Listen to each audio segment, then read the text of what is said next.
Okay. All right, so like I said, these first two sections are on functions. This first one's on the composition of functions.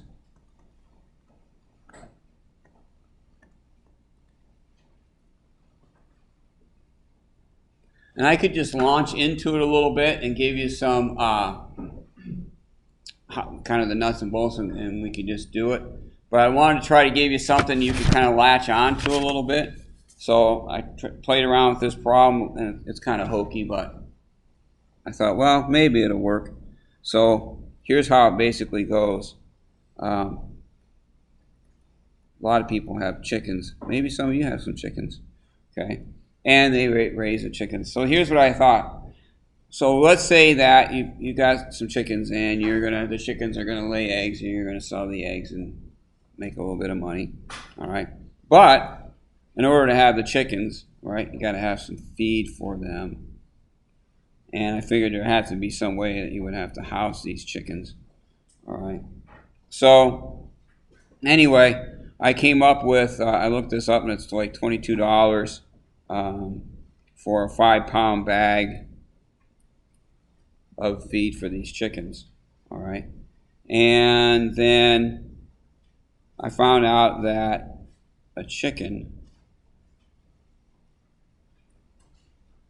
eats about 1.5 pounds, one chicken does, per week. Okay, so I thought, well, all right, so let's say that we have some costs here for our chickens. So what I did is I said the number of chickens is going to be dependent upon the amount of money that I have that I can invest into these chickens, because I don't, I only have a certain number of dollars. So let's say that I want to call this a D, capital D, and the D represents how much money I have, okay, to invest in these chickens. And C of D is the number of chickens I want to get.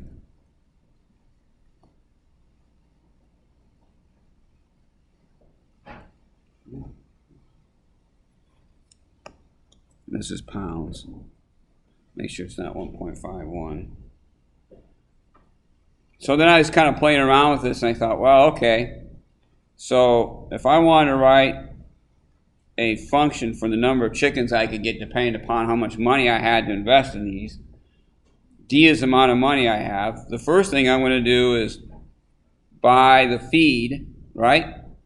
So if I have X number or D number of dollars, right, to buy the feed, it costs $22. So what am I going to do with the D to figure out how many bags I can get? So it's $22, right? And I've got D dollars, okay?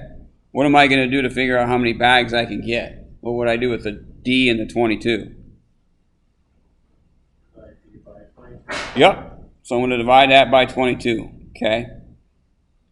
And then I said, well, okay, so now I know how many 5-pound bags I got, all right? I know then that these chickens I have are going to eat 1.5 pounds. So however many of these I buy, I can multiply that by 5, because that's going to give me how many pounds. Does that make sense? Okay, so I got however many bags I can buy for the amount of money I have. Multiply that by 5. That gives me however many pounds I have. Okay, but the number of chickens then, what would I have to do with this whole thing here? What would I have to do with that to tell me how many chickens I can have if they eat 1.5 pounds per week? Divide the whole thing by 1.5. Right, so now I'm going to divide this by 1.5 like that, okay? All right, so they're in a week, okay? We're keeping the week as a common variable here. This is how many chickens I could have, all right? So you're saying, well, where are you going with this? Well, here's what we got. I also found out that these chickens lay approximately 6.5 eggs per week. Now I know they can't get a half an egg, all right, but it was kind of interesting. So I guess that they can produce an egg like 26 hours or something like that. So it's not every day. So they say like some days they won't, some days they will. I know some of you have chickens, maybe you know this. All right, so they can get 6.5 eggs per week. So then what I said was, oh, well, so then the eggs based on C chickens is equal to 6.5 times C. All right.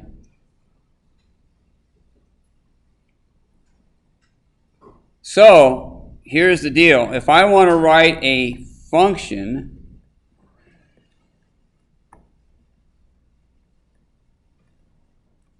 for the number of eggs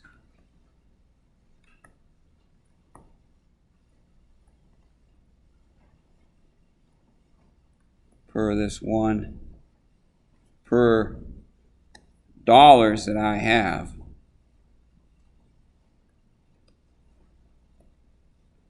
here's what this is going to look like. So let's look at this a little bit here. So I have this function right here, which is giving me the number of chickens.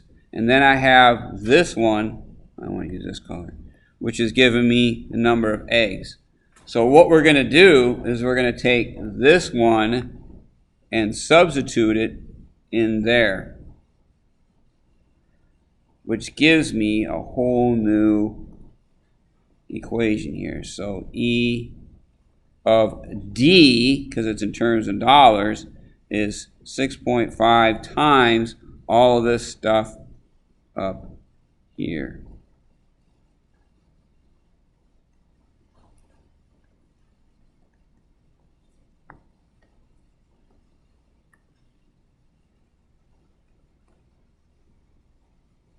And that's what function composition is.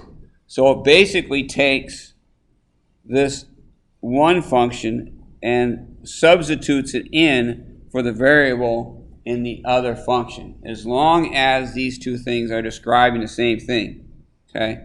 So this is describing chickens, and this is describing chickens.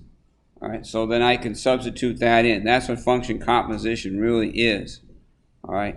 And we could even go further, and I did. I said, well, okay, so what if I want to figure how much money I'm going to make then? How much do I get for a dozen of eggs? And it says, well, for 1 dozen, you can make, gives me a range. I just picked one that was in the middle. It was like $3.50.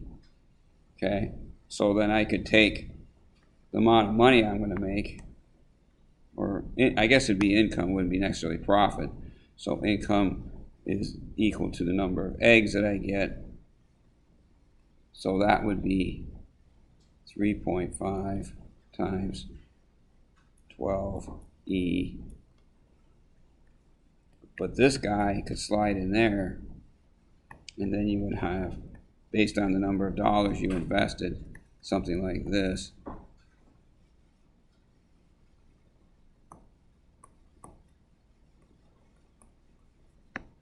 And it becomes a really messy equation.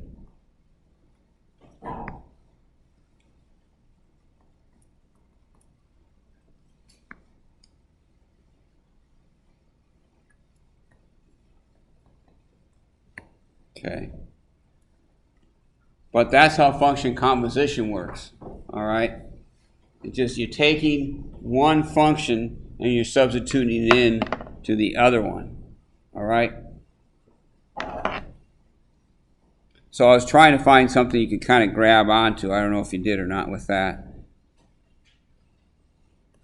Well, let's do a little example here and I'll get you out of here. So let's say we have this. And let's say you have this.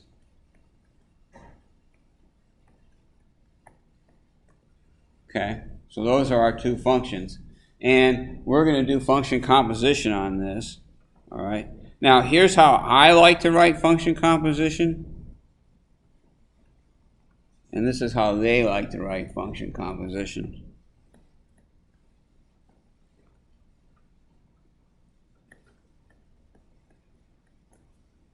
Okay, so here, these two are the same thing. So this is f of g of x. Okay, f of g of x. And this one is f of g of x. They call it fog, f of g of x. But they're the same thing. It's just I like the other terminology better because it's telling you which function you're going to substitute into. So you're going to take g and put it into f. That's what this means here. That's why I like this better, because it says, oh, I'm going to put g into f. So wherever I see that variable, I'm putting that in. So here's my g, and it's going to go right into there, wherever that x is, all right? And that's going to give me my f of g of x. So I'm going to go, let's break this down a little bit. So we're going to go 2 parentheses x plus 1 over 2 parentheses minus 3. I'm putting in parentheses so you can see kind of what we did. Now I'm going to simplify this while the 2's are going to go. And I'm just left with this, which means I'm just left with that. So f of g of x looks like that. Okay, they write it like that most of the time. Okay, but I kind of like the other notation.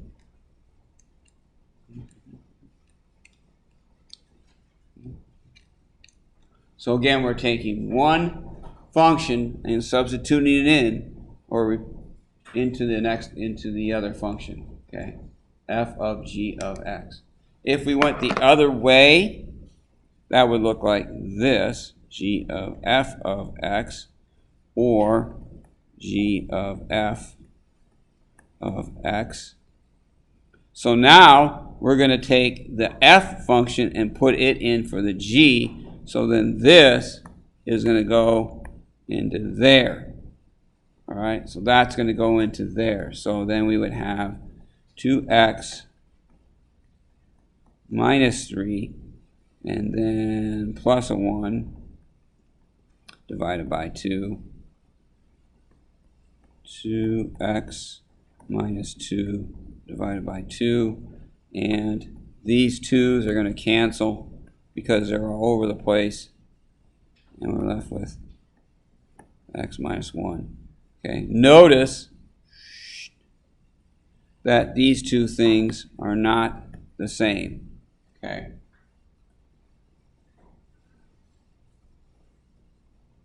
So if you remember, you know, the whole thing, commutative property, 2 times 3 is the same as 3 times 2. Function composition is not commutative because we're getting two different answers when we switch the order. See here, in G into F, and here we're doing F into G. So the order is different. So function composition is not always going to be commutative. All right? But that's kind of how it works. So let's take a quick little 5-minute-ish break, and then we want to talk about domains and ranges of these things because that's where it gets interesting. All right?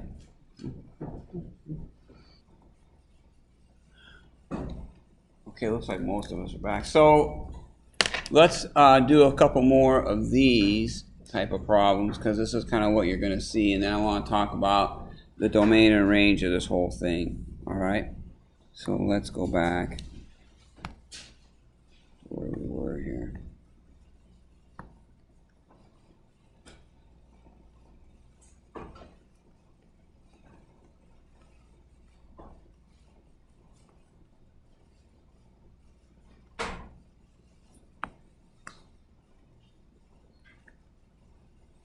Okay, so again, we're going to do this composition.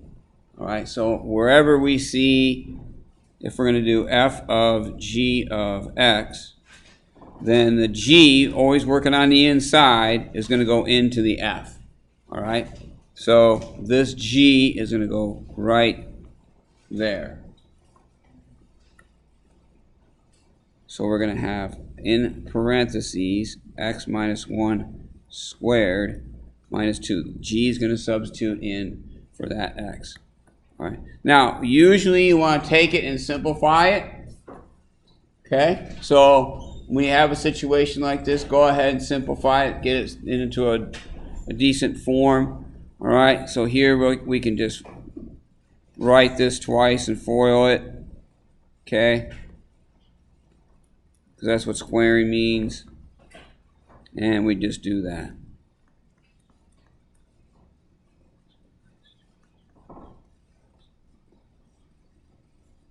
So that's a plus 1, and then minus 2 is going to give me minus 1. So there it is. Okay? F of G of X.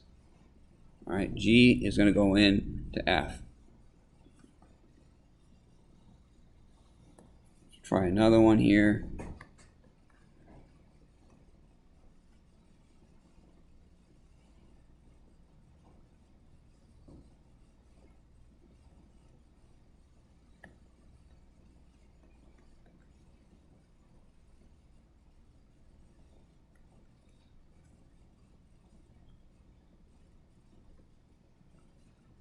Okay, I'm keeping these pretty straightforward. All right, so again, I want to do this. F of G of X. So this is going to go here, but notice it's got to go for both of those X's, not just one. That sometimes gets to be a bit of a trick that people get tricked up on. All right, they just put it in the first one. Don't forget all about the second part. All right, but you can't. So you got to put it into both of those X's. So it looks like that. Then I'm just going to simplify this.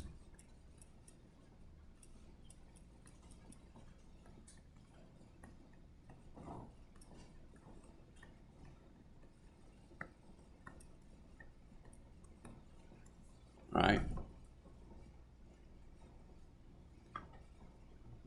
So a lot of the problems you're going to do are going to be just that. Okay, you're just going to take and do f of g of x. Now, some of them, I'm looking at a couple problems now. They'll give you the functions. Let's say we just do the same ones we just had.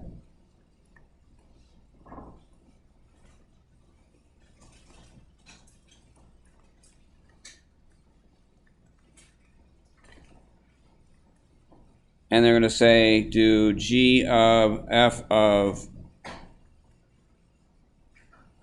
2.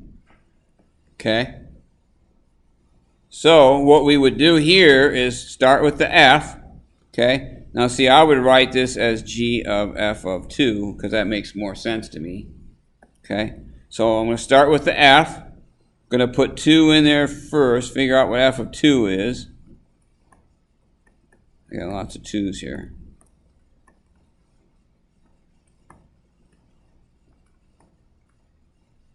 Okay? The 8 is what I get. Now I'm going to put that into the g function.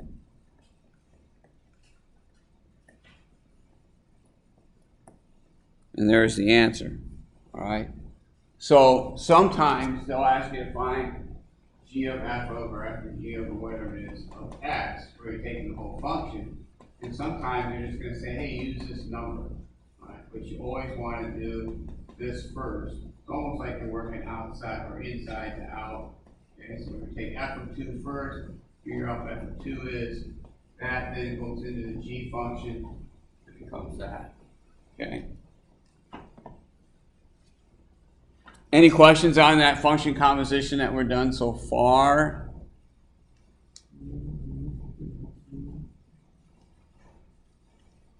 Okay. Sticking with some of the basic stuff.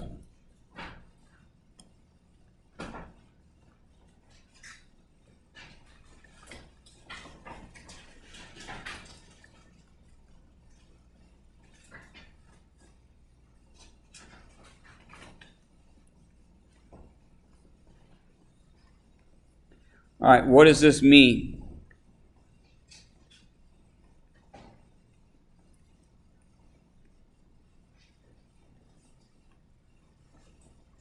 Okay, I'm going to make a little chart here. All right, so this is kind of where that chicken and egg thing I was hoping would kind of latch on to you a little bit and you could see kind of what's happening conceptually. So we're going to take this -1 and I'm going to put it into the, I want this to be g, sorry. Put this into the g function, okay? So when I do that, I get 2 times -1, which is -2, minus 2 is -3. 0 times 2 is 0, -1. 1 is going to be 1. 2 is going to be 3, and 3 would be 5. Okay, so, or not 5, but what do I got here? I think I got one too many here. 1 is 1, 2 is 3, and 3 is, oh, that's right, 5. Okay, all right. Now, when you do composition, okay, then this output becomes the input into the F. Okay, this output becomes the input. So then what we would do is take those same numbers and put them into the F function. All right, so we're taking these here and they become the input. All right, so then now I'm going to take -3 squared. So -3 squared is 9 plus 3 is 12. -1 squared is 1 plus 3 is 4. 1 is 4. 3 is 12. 5 is going to be 28. Okay, but the important thing is that the output from this becomes the input. Okay, so with that in mind, in function composition, then the output, which is the range of one function, becomes the domain of the other. All right? So when I'm dealing with this, all right, or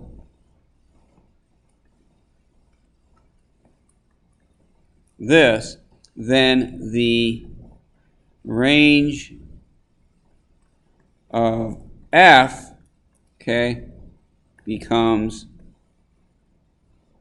domain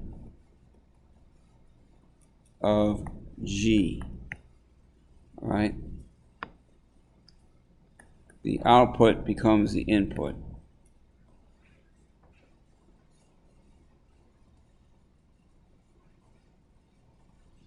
So what does that mean? Well, what happens then is that they want you to talk about the domains of compositions. Okay? Well, if we, again, keep it kind of simple,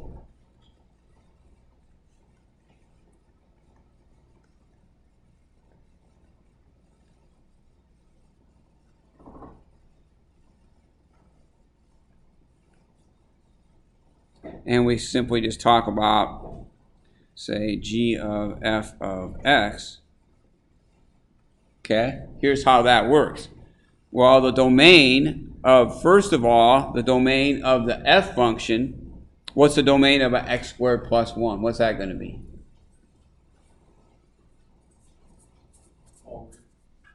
Yep. Good. What's the range of that going to be?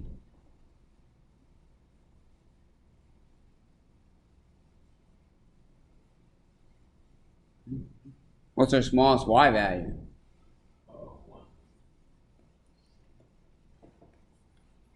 Okay, so that range, right, if we were going to, it now becomes the domain or the input into G. Okay? That becomes the domain here.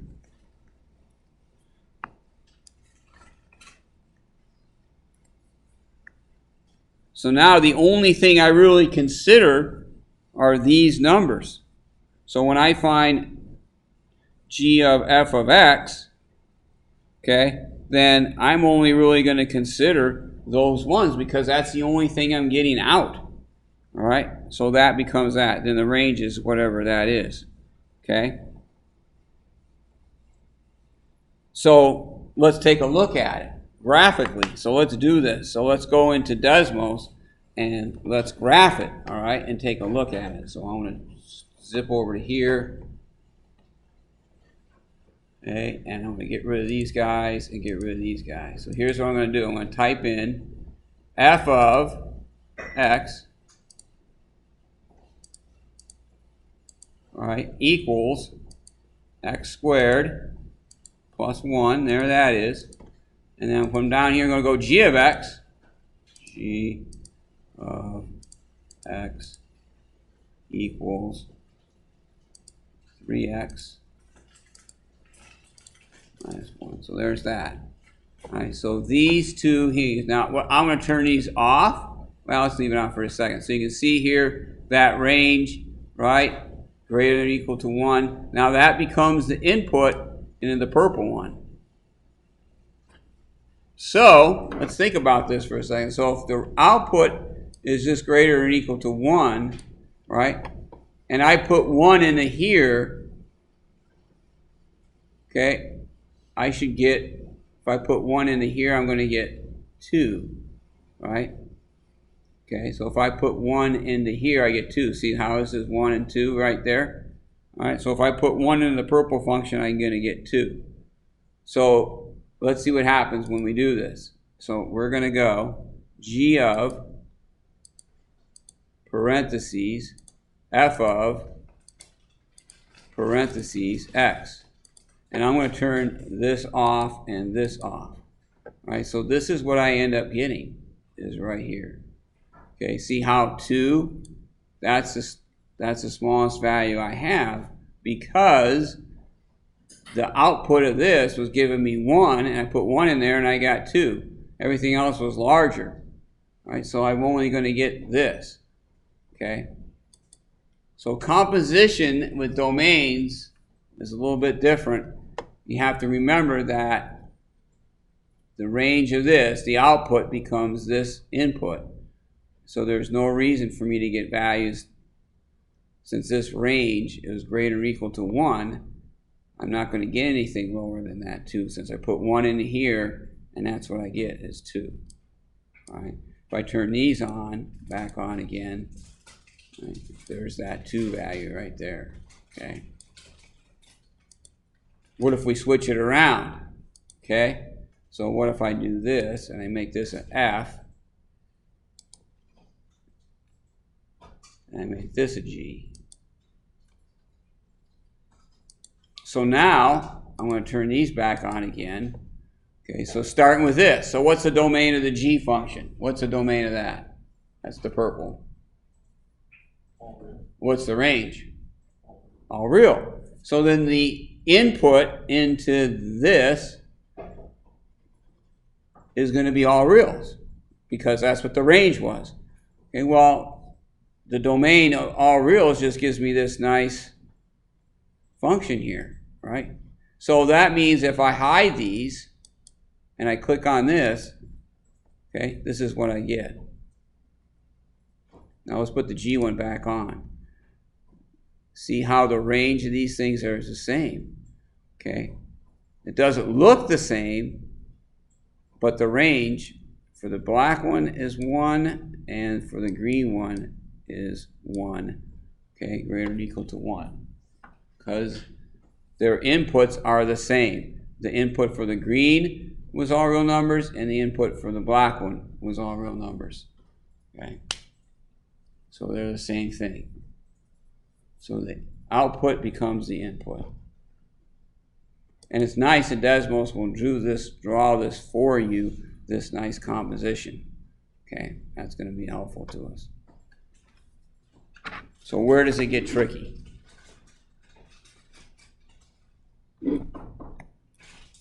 What if we have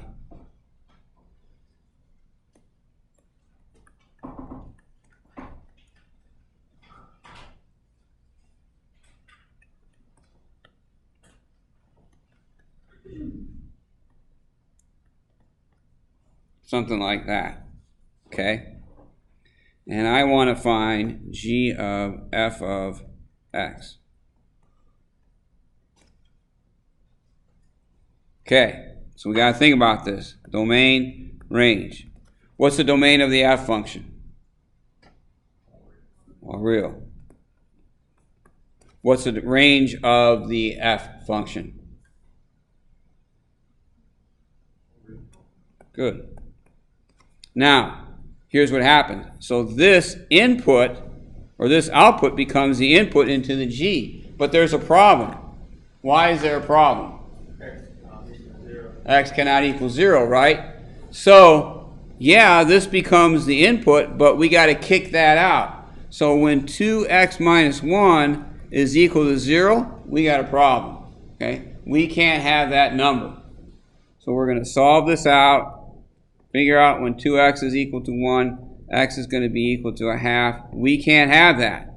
So our domain for this composition is okay except when x is equal to a half. And in that case, it can't be a half because it doesn't work. Okay. As soon as our output here, which is this input, is equal to 0, we can't have a 0 there. So that means that I got to figure out when 2x minus 1 is equal to 0. Because when it's equal to 0, I got to kick that number out. Can't have it. All right? Now let's go the other way.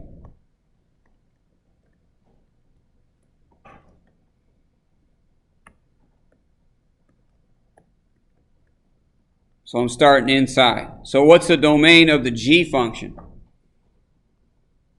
Right there. What's the domain of that?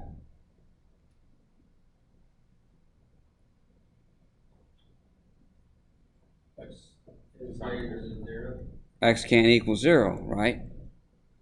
Okay. What about the range? Not sure about this one. Maybe I need to graph it and see. All right. So, still the same problem.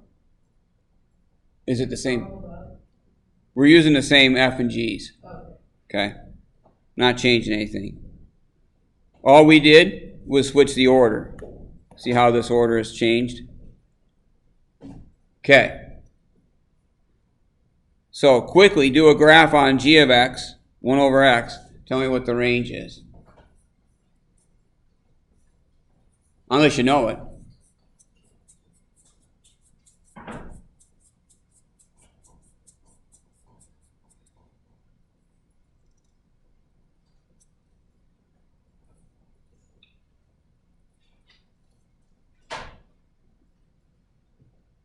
Well, I mean, it's rational, so it has a azimuth that's approaching 0 but never quite gets there. So there's positive and negative. I guess 0 can't be negative. So y can't be 0 then, right? Everything else is good to go. Okay, so that becomes our input, right? So now we go back up to this f, which you told me the domain was all real numbers. Okay? So anything works in here. But we're not going to get 0, okay? Because 0 doesn't work. So that means that, what does that mean? Well, that means that my domain here that I'm going to put in here, x is going to be everything, but it can't be 0, okay? Because that's not going to be in the input. Well, all that does is affect this guy, okay? But the domain of this function is x cannot be equal to 0. Because if it violates that right there. Okay? Now here, it doesn't matter because this f function has a domain of all real numbers. So there is no violation there. The violation is in the very first function that we did, where x can't be equal to 0. So I'm going to put these in and see what happens. So I'm going to bounce back to this. There we go. And I'm going to change this now. So I'm going to change this. I'm going to get rid of these. And my f, let's see, what did I have? F is 2x minus 1. G was the one that was the issue. going to put that right there. Okay, I'm going to get rid of this. Turn this on. Turn this on. Okay, here's what Tyler was saying, that we can't have y can't be equal to 0. That's the purple graph. Green one is good to go no matter what. And we were interested in f of g of x. Okay, so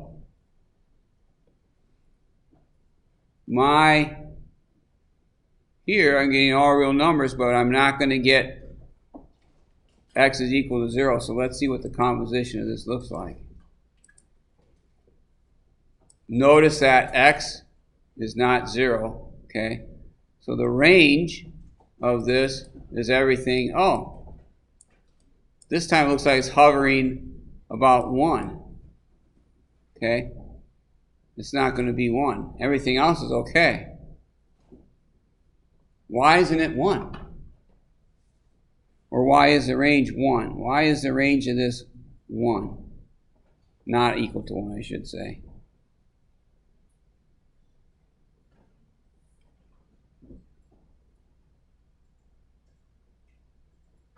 What number is not my input into this f function? Because that's what we're going first, right? What number can I not put into this? 1/2. Now somebody said it. Because remember, if I turn this off and I go back to this, the range of this, what is the range of this thing? Y is not equal to 0. So every other number is good, but 0. What happens if we put 0 into this f function? What do we get? So I'm going to turn this off. Look at that. -1. Okay? So that's what's happening there. All right? It doesn't work there. I don't get -1 because I'm not getting that number as an input. All right? The output becomes the input. So this part's a little tricky with function composition. All right? And so when you're doing some of these problems, you kind of got to be a little bit aware of what's happening. Here's another one here. All right, this is, I don't know if we're doing this one or not, but this is 27. Okay? And 27 says, here's this. F of x equals x squared minus 1. And g of x is equal to the square root of x minus 1. All right? This is number 27, page 280. If it's a problem, good, you get a free one. All right? So here it is. And here's what they're asking me to do. It says, find the domain of the composite function fg. So we want to do, they have fg here. I like this because I know which one I'm going to put in. Okay, so let's take a look at this. So we're starting with this one. So I want the domain of the g function first. All right? What's the domain of that g function? Well, you guys can't see what I'm doing. Nobody even said anything. Here it is, number 27. X cannot equal -3/2. Okay, x cannot equal -3/2. So I'm focusing. I'm looking at the wrong problem. This is 27 on 280. I was looking at 25. And I wrote it up there. And now you can see it. X is greater than or equal to 1. So x has to be greater than or equal to 1. Because if it isn't, then it doesn't work. All right? Okay, that's the domain there. Let's do the range. We're only looking at the g function. Focusing on that, nothing else. Just look at the g. Okay. What's the range of that g function?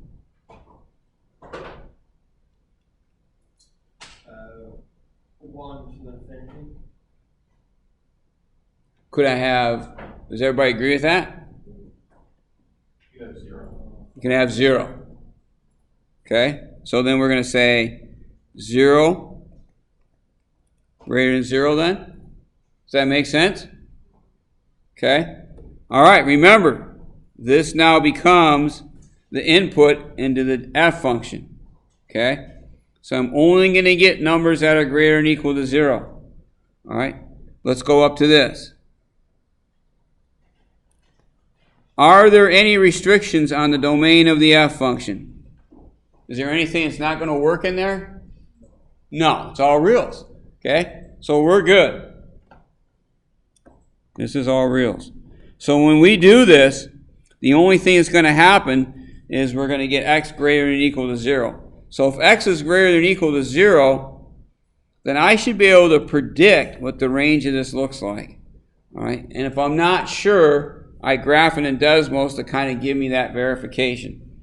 So if I'm looking at numbers greater than or equal to 0 and no negatives, what's that range? What's the smallest value I'm going to get out of that range? So I'm betting it's all going to be greater than -1. Okay? So that's my bet. Graph it and see. Type it in Desmos, just like we've been doing. Put this guy in, put this one in, type this in, see what happens. See what we get. I hope I'm right. Man.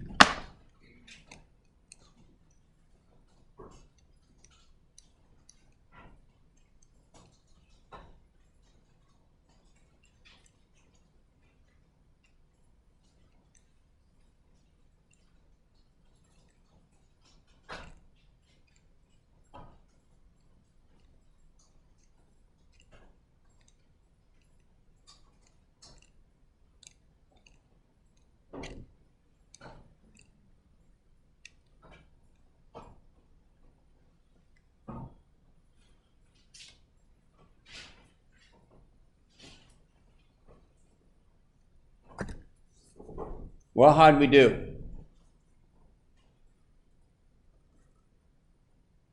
What was the range of the composition?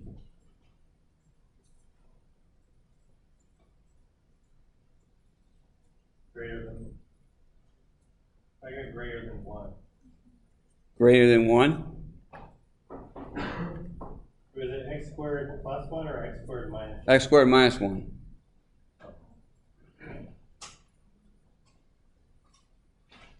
Then greater than -1. So it worked. Okay. It worked. But that's what's happening. All right. So you have to be careful, looking at these things. All right, when we're doing it. Let's just, for the heck of it, even though it didn't ask me, what if I did this?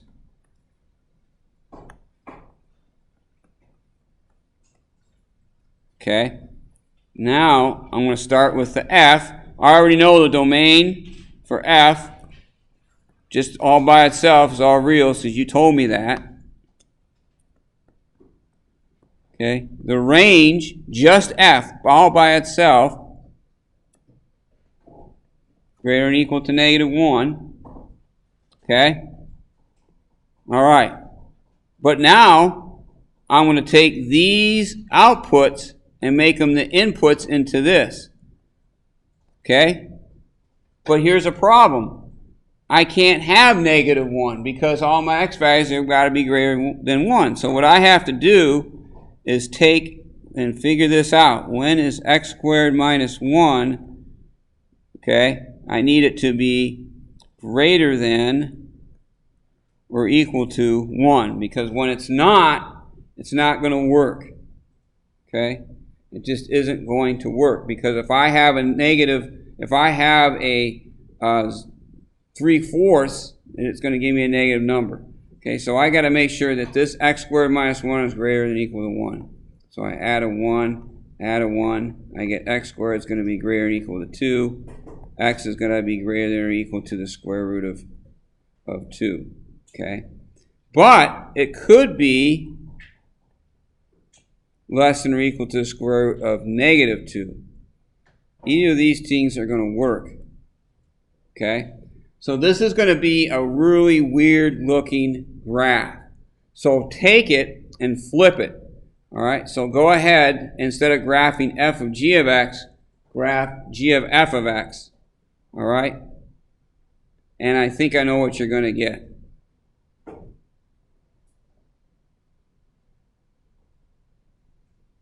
What does it look like when you get it? Let me know.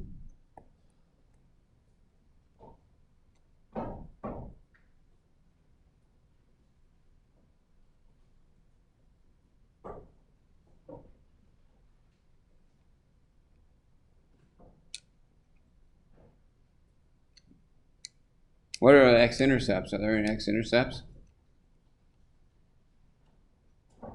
So we're flipping it. So it's now g of f of x rather than f of g of x. The functions f and g stay the same.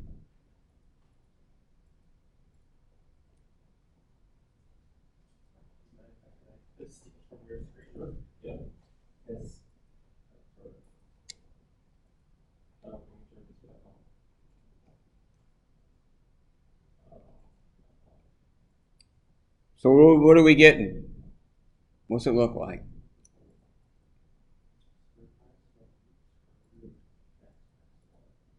Does it have any x-intercepts? I have x-intercepts at negative 1.414 and then positive 1.414. And does it curve outward and outward? Yeah, it goes like that. So kind of like this. A little bit. Yeah, like what you drew up there. Okay. Yeah. But here, there's nothing happening because that's where the problem is. Okay. Those numbers don't work. Okay. I'm getting a violation there. Okay. So there's two things that can happen. One, the violation is either going to happen in the very beginning. Okay. When we looked at this one, we said, well, our domain has to be greater than or equal to 1 because it doesn't work. Up here it didn't matter because this domain was all real numbers, so there wasn't any issues. When we flipped it, we said, well, this one doesn't have any issues, but this one does. So whatever I'm getting for outputs, I got to make sure they're greater or equal to 1 because if it's not, it isn't going to work in there. Okay. So then we figured that out. So we came down here, we said x squared minus 1's got to be greater or equal to 1. I added 1 to both sides and got that crazy square root of 2, 1.41. Okay. So that's what you have to do. All right. Hopefully they both won't have restrictions, but if they do, well, you just got to, I don't think you're going to run into too much of that. Okay. Questions on function composition? Spend a lot of time on it. I'll give you something to work on here today before we take off. Okay, last topic. Still dealing with functions. Sorry, that's what they're doing. This is going to be on the inverses of functions. And this will be a little quicker. Here's what we're going to do before we really get into inverses of functions. Okay? We're going to play around with this little GeoGebra thing I was looking at today. I'm going to flip this to here. Come on. There we go. Here's what I want you to do. I want you to open up a tab here. And I know it's on your desktop, but I'd rather do it this way. So we're going to go into GEEGBRA Classic. Okay? That's what we want. Type that in.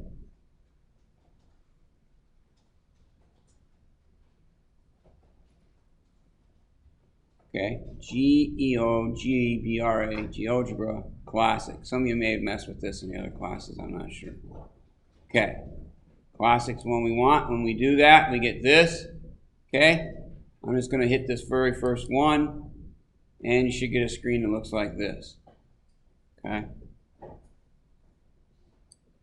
Shrink this down a little bit. So everybody got a screen that looks like this? I can't change the projectile mode on this one. Are we good? Okay. Over here in the input, all right, over here in this input, I want to click. I'm going to type this, y equals x. And you can enter it off the keyboard if you want to. You don't have to use this keyboard. All right, y equals x. Now I'm going to click down here. It says another input. All right. Notice it calls this f. So I'm going to use G. So I'm just going to enter this off the keyboard. G, click it first. I got to click first. G of x equals, I think I'm going to go, it worked best if I went x. Now, I need an x squared, okay? So I'm going to hit Shift 6 to get me that squared. I think in front of it, it would be best if we put a small number. Let's click in front of there and put like a 0.2. Oh, gosh dang it. Undo it. There we go. Y equals X down here. Click. I'm going to put G of X equals 0.2. 0.2 X shift 6 squared. Okay. So here's this G function. Here's this line. All right. I'm going to put a point on this green G function here. All right. To do that, I come over here to where this point tool is. This is a point. All right. One of the options, if I click on that, is point on an object. So that's what I want, because I'm going to put a point on that function. So I'm going to click on that, click on this G. Right here I get this nice, the pointing finger right there, boom, click on it, puts it in function, or puts a point there. All right. If I go back to this arrow, which is a selector, I can move this point. Remember we did that one problem earlier where I said if we did this in GeoGebra, you could see I think it was a square inside a function there, a rectangle. We can move that. All right. Here's the coordinates of this point A as I move it around. What I'm going to do is I'm going to reflect this point A over this y equals x line. So I'm going to reflect it. To do that, I go over to where this is right here, the third one from the right. All right. If I click on that, I see the option of reflecting about a line. So I'm going to reflect about a line. I'm going to click on that. Down here it says select the object to reflect and then the line of reflection. So I'm going to select this point. I'm going to go up to it till I get that nice index fingers. Click. I'm going to go to this line till I get that index finger, pointing finger. Click. And you might be able to see it. Okay, it's down here. So if you want to, you can scroll. All right, it's down here. So this point, A prime, is reflected. How are we doing? We got it? Okay, where are you at? Do you have your equation? Yeah, I have everything, I just didn't. And do you have a point on the thing here? No, that's what I didn't do. Okay, so you need to go to this second one from the left. All right, and it says point on object. Choose that, and then click on your line or your curve, and it should put a point there.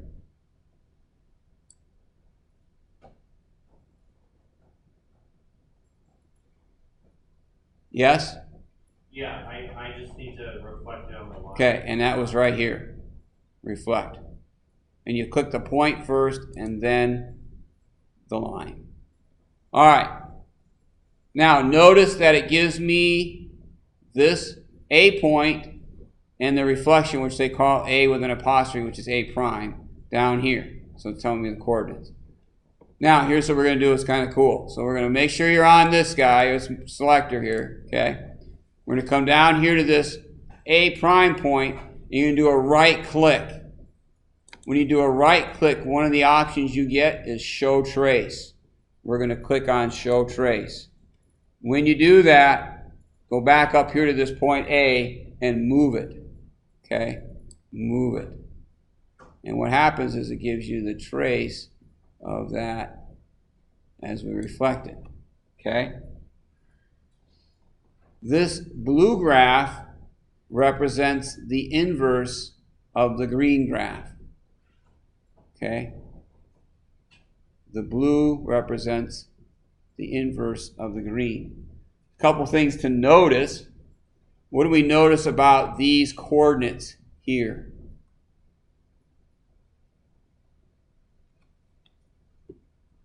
They're inverse, like the domain and range of a composite or composite function. The domain and range switch, Yeah. right? So the X and the Y's switch. Okay? And we already know, how is this blue graph related to the green graph in relationship to this y equals x line? It's reflected. Okay? So the blue is a reflection of the green over the y equals x line. Okay? That is a definition of an inverse of a function. The domain and the range switch, and the inverse is a reflection of the function over the y equals x line. Okay? That's a definition of an inverse. All right? So, Doesn't it then become a hyperbolic? well, hold on for a second. So, I see what you're thinking. Let's come back to that. Okay? So hold that. I'm going to come back to that. All right, I'm going to go back to this. So, inverse of a function. Okay, we're going to come back to Tyler's question, but let's hang on to it. So let's say that we have a function here,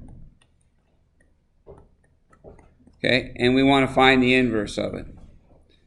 We note that by this, f with a little -1, okay?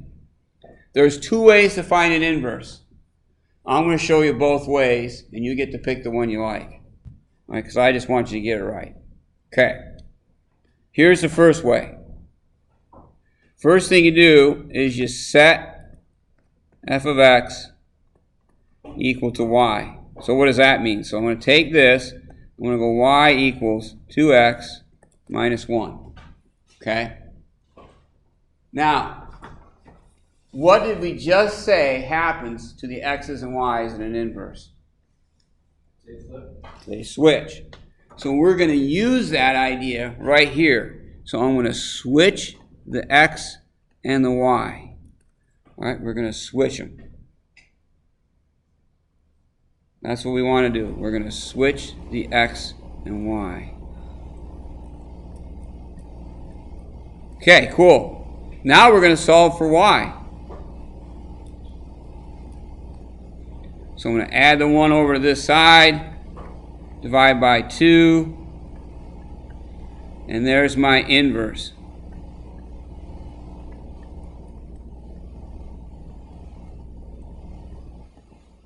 Right there. That's the inverse. Okay? Very simple. Set it equal to y, switch the x's and y's, solve for y. Works every single time. Okay? When you want to find an inverse. Okay? What's the other way? Well, here's the other way. Let's say, let me start off with this all over again. Let's say you had a number. And let's say that number was 3. If you were trying to figure out what f of 3 was, what would you do first?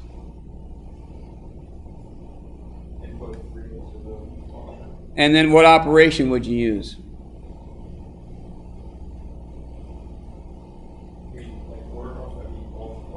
Okay, you're going to multiply by what? 3 instead of 2. And then once you multiply by 2, you would do what? Subtract that result. If we want to find the inverse, then we're going to do the exact same thing, but we're changing it. What would be the inverse of subtraction? What would be the inverse of multiplication? Remember, we went this way. Well, for inversing it, that means we're going to go that way. So we're going to take a function. So to find the inverse, okay, we're going to do this. We're going to take x, and we're going to do the inverse of subtraction, which about 3 of you told me was add. And I said, then what? Well, we'll multiply by 2. The inverse of that is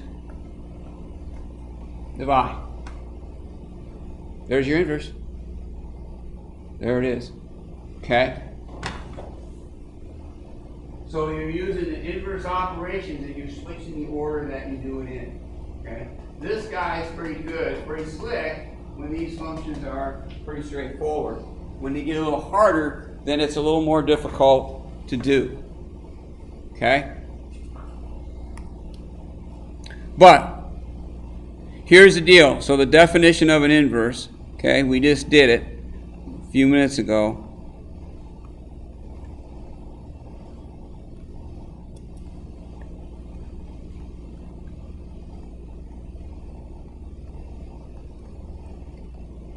Okay, let's see. What did we say? We said that the inverse is what? What is an inverse? Is the, what did we say happened in an inverse of a function? Inverse of a function, what happens to the domain and range? Oh, come on, remember, we know what it is. Domain and range, what do? They switch. Yeah.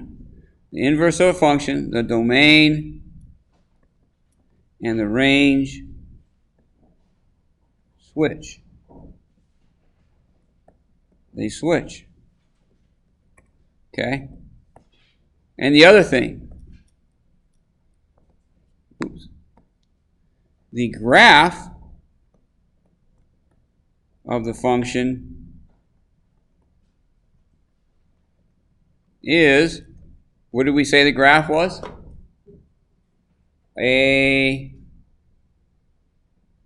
What happened to those graphs?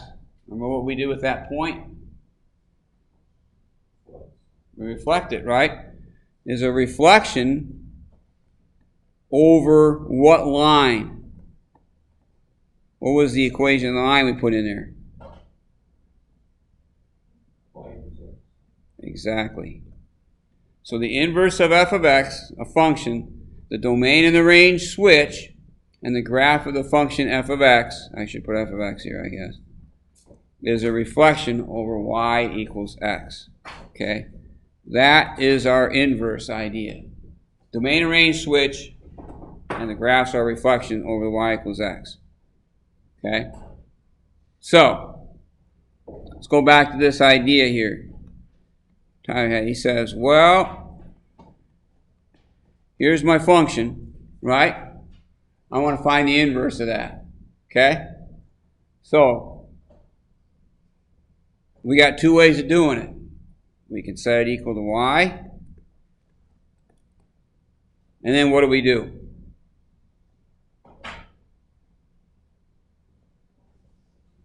Switching x's and y's. Good. Okay? Now what are we going to do? Solve for y. And solve for y, what do we got to do first? Square root. Not square root. It's going to be a mess if you square root. Okay. Let's divide by 0.2. Okay, and now what do we want to do? Now go ahead. Now what do? Square root. Square root it. Okay.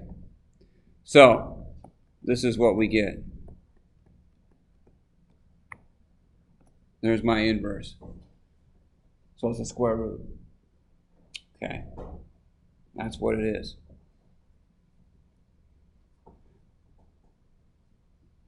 Now, I'm hoping that somebody says, wait a second, you messed up. When I square root, what am I missing here? Plus or minus, right? Okay. Let's go back to this. Go back to this thing we did in GeoGebra. Okay. GeoGebra did the plus and the minus, didn't it? Okay. But we have a problem. What's wrong with the inverse of this thing? Yep. Not a function. Why is the inverse not simply a reflection? What is the semantic difference between inverse and reflection of a function? Well, the inverse is a reflection of that function. Because we took a point and we dragged it along this curve, right? And we reflected it over this line. So it is a reflection. Okay, so you reflected it across the x-axis. No, we're reflecting across the y equals x line. See, I had to type that in first. I said type y equals x, right? And when we did a reflection on it, I said, okay, we're going to put a point up here, put a point here, okay? And I said, we're going to reflect it over this line, all right? So if I change this to 0.5, I get a different curve. All right, and now I do the exact same thing. It's not gonna. It's a little bit messy because that's still there. Put a point there. Now I'm going to do a reflection of B over this line. Puts it over here. And now I'm going to do a trace on that so you can see what it looks like when I move this. See, it's a reflection. Okay. Okay? I want to get rid of it though. So now I can do it and you'll see it better. Okay, it's a reflection. Thank you. Yep. But the problem is, this isn't a function. Okay? So because it's not a function, then you have to say that. Or you have to say this graph, the inverse of this, by itself, the green graph, the inverse is not a function. Okay? The inverse is not a function. Now, if I somehow or another can cover this part up, and I only have this part, then we're good, because then I'm going to get this. Okay? So we say that we would restrict the domain so that we only have positive numbers here. Okay? So we're going to restrict the domain of this. And when we do that, we're only going to get this half. We don't get this part because we're hiding up that part there. All right? So technically, the parabola doesn't have an inverse because its inverse is not a function. Okay? It doesn't have one. But as soon as you say, my domain is greater than or equal to 0, we're good to go. Right? Because then we're changing it. So, somebody said this wasn't a function. Why? Fails the vertical line test. What test could we use on the green graph to decide if it has an inverse or not as a function? Minus X. If you took a vertical line and reflected it over the y equals x line, what do you think is going to become? And go ahead and say it. Somebody said, if I take a vertical line and reflect over y equals x, what's it going to become? Horizontal. Okay. So there's a thing called the horizontal line test, which says, hey, if I take a graph of a function and a horizontal line touches it in more than one spot, its inverse isn't a function. Okay? That's called the horizontal line test. All right? So if we go back to this, okay, we can say that the horizontal line test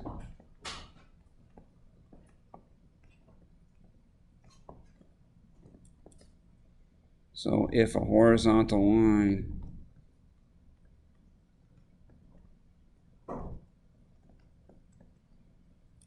you can put anything you want. Intersects, touches, crosses, you put your word. Intersects the graph of a function.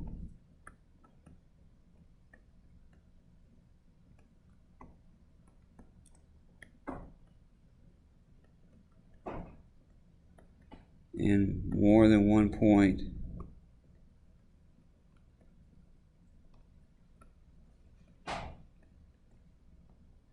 Then function's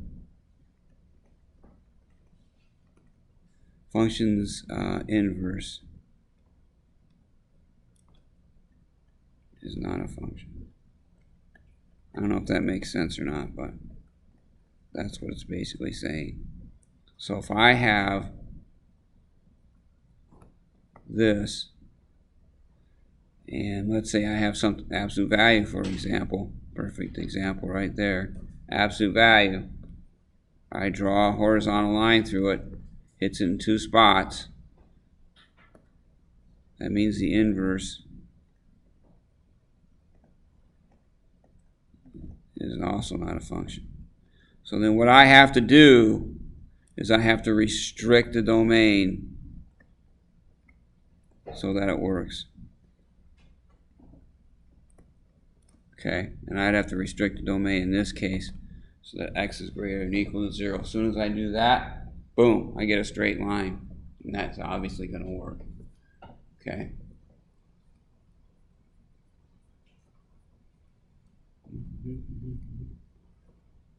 So that's the idea with inverses. Okay. Two things. One, that whole idea, domain and range switch. They're inverses of each other. Their graphs are. And two, the horizontal line test. Okay. It's an important deal. Hey, I said this was going to be shorter. Let me do a couple more things with you here. Okay. And then I'll just give you a couple to work on. Here's what they're going to ask you to do. Let me get on the right dang page.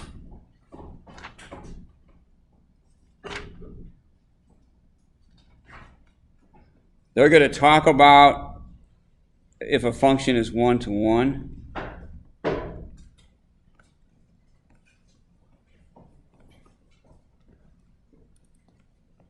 What that means is that, remember, to be a function, you got to have one y for every x, right?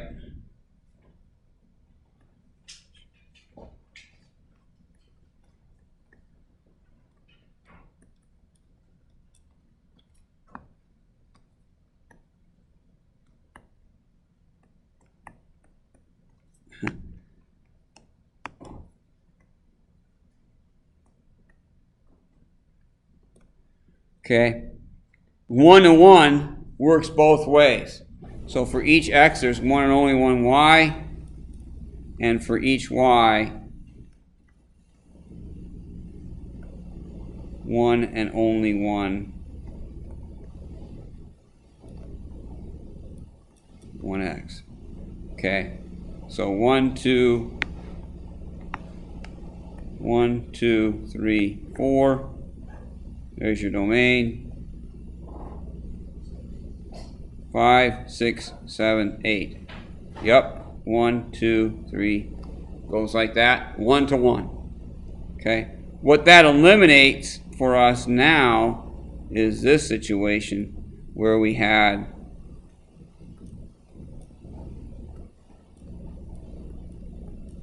not 1-to-1.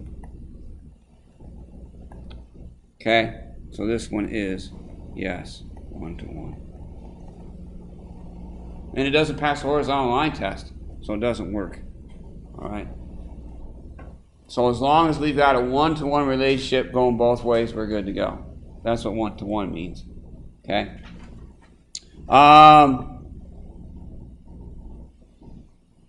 The other thing they're going to want you to look at. Let's go with some simpler ones here, show you here.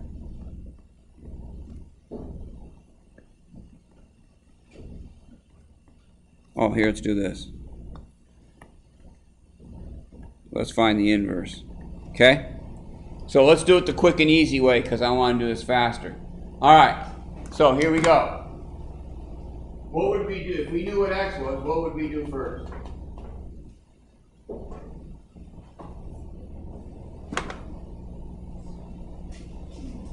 What would we do first if we knew what x was? Divide both sides by 2. No, hold on. No, wait a minute. If I knew what x was, let's say x is 5. How do I find f of 5? What am I going to do first? Do what? If I know x is 5, what am I going to do first? Right? And then what would I do with what operation? Multiply by 2. So I'd multiply by 2, and then what? Add 3. Now I want the inverse. So remember, inverse operations in a different order. So x Minus 3. minus 3 divided by 2. There's my inverse. Okay? Now, here's what we're going to do. We're going to take the composition of a function and its inverse. Okay? And they're going to ask you to do this. So we're going to take this inverse, put it in to there. Let's see what happens. So I'm going to go 2 times x minus 3 divided by 2 plus 3. Okay? So I'm taking the inverse composing it with f. Let's see what happens. What are we going to get here? Work it out. See what we get. Let me know what we get. Well, you did already. Good job. Get x. Okay? Let's do the same thing, but switch it. So now I'm going to take f of x and put it into that. So I'm going to take 2x plus 3, and I'm going to subtract 3 and divide by 2. Okay, what do we get?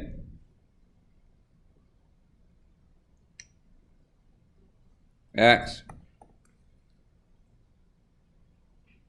And that's what happens when you compose an inverse. You're going to get x. Okay? X is called the identity. All right? And it's called an identity, and it goes right straight back to sort of arithmetic.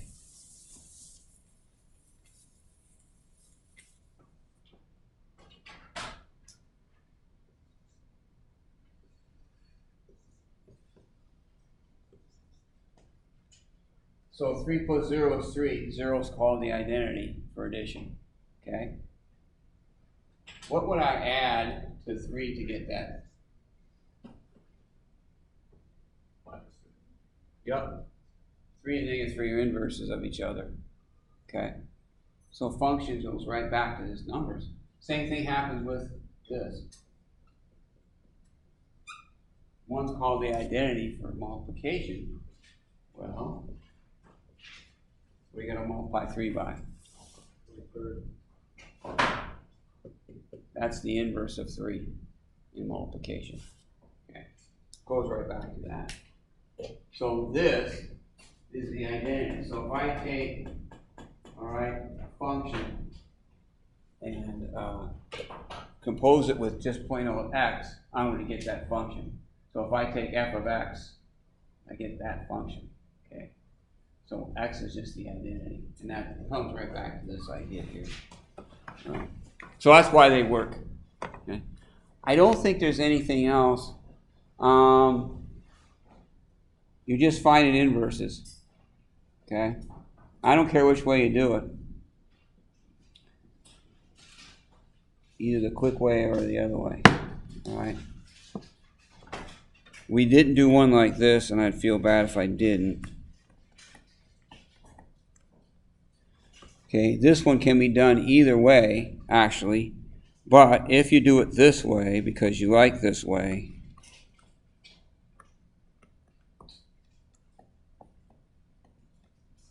you'll probably get stuck there. You go, what do I do now?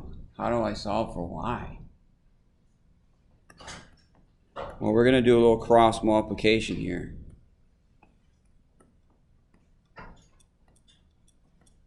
So, here's what I did. I got 3 over x plus 2. All right, I set equal to y because I think that's what some of you are going to do because you like this method. Okay, switch the x's and y's. All right. Now I got to solve for y, so I have this weird x equals 3 over y plus 2. If I cross multiply though, okay, now I can solve for y because if I divide by x, I move that x over. I have y plus 2. I subtract 2. And there's my inverse.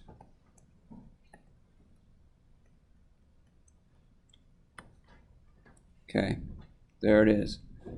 You could have got that doing the easier method too. It would have been pretty slick. All right. Okay. There's that. Hey, let's give you about 4 or 5 problems to work on, just so and then you can ask me questions about them. We'll go over, see how we're doing. Let's see. What ones does anybody have their syllabus? I don't know if I have mine. Oh yeah, I do. I have it today. Let's see. I'll pick a couple out here. 7279. Let's see. We're doing 7 through 19. See if I find anything. Oh yeah, I want to definitely do that one. So number 7. And let's see. on this though, let's just do A through C, okay? And let's see. I'm too interested in those ones. Alright, so where are we at here? 31, 34. That's a good one. 47.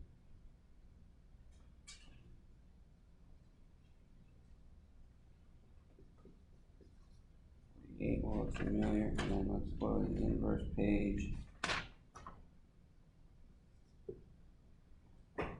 290.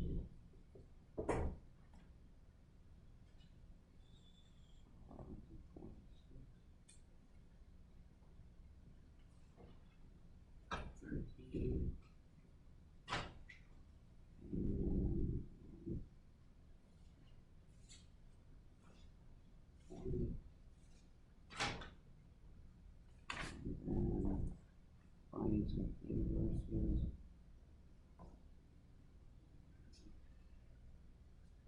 There we go. There's 6. Okay. Go for it.